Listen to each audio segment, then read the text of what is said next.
Back in 2014, I was a college student trying to make some extra cash.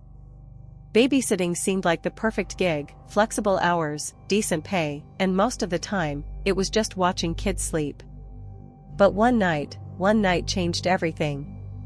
It was the kind of experience that makes you question what's real and what's not. To this day, I still can't explain what happened.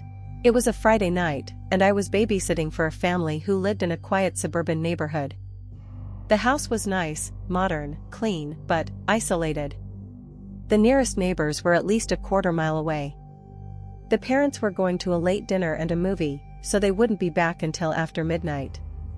The kids, a 6-year-old boy named Ethan and his 4-year-old sister Lily, were already asleep when I got there.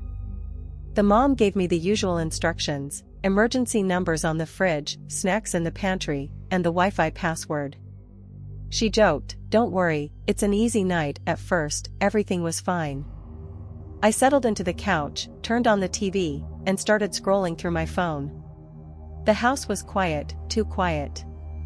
You know that feeling when the silence almost feels heavy? Like it's pressing down on you? That's how it was. But I brushed it off. I told myself it was just because I wasn't used to being alone in a strange house.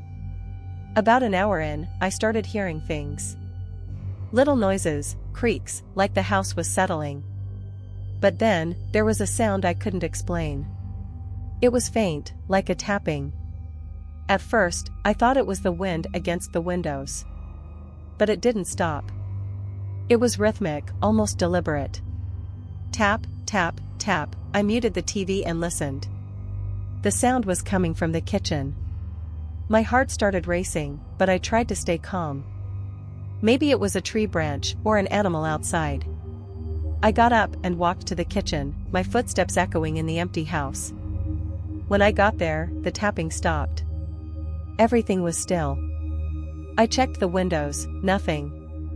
No branches, no animals. Just darkness. I sat back down, telling myself I was just being paranoid. But then, I heard it again. This time, it was coming from upstairs. Tap, tap, tap, like someone was gently knocking on a window. My stomach dropped. The kids were upstairs. What if they were awake? What if they were trying to get my attention? I forced myself to go up there. The hallway was dark, except for the faint glow of a nightlight in the kids' room. I peeked in. Ethan and Lily were both asleep, completely still. I let out a breath I didn't realize I was holding. But as I turned to leave, I saw it. Out of the corner of my eye, movement. In the window behind me. There was a shadow. Just a shadow.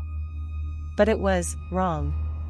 It was too tall, too thin, and it didn't move like a person.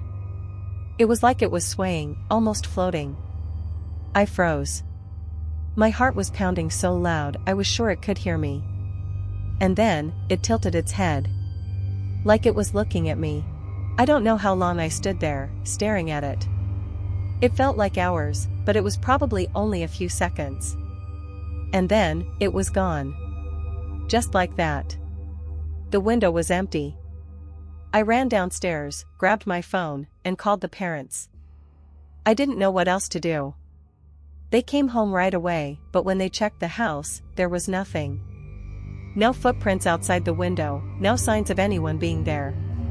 They even called the police, but they didn't find anything either. The parents thought I was overreacting. Maybe I was. But I know what I saw. And I know what I felt. That thing, it wasn't human. And the worst part? Before I left that night, I overheard Ethan talking to his mom. He said, "Mommy, the tall man was watching us again. I never babysat for them again." I couldn't. To this day, I don't know what that shadow was. But I do know this: it wasn't the first time it had been there. And it probably wasn't the last.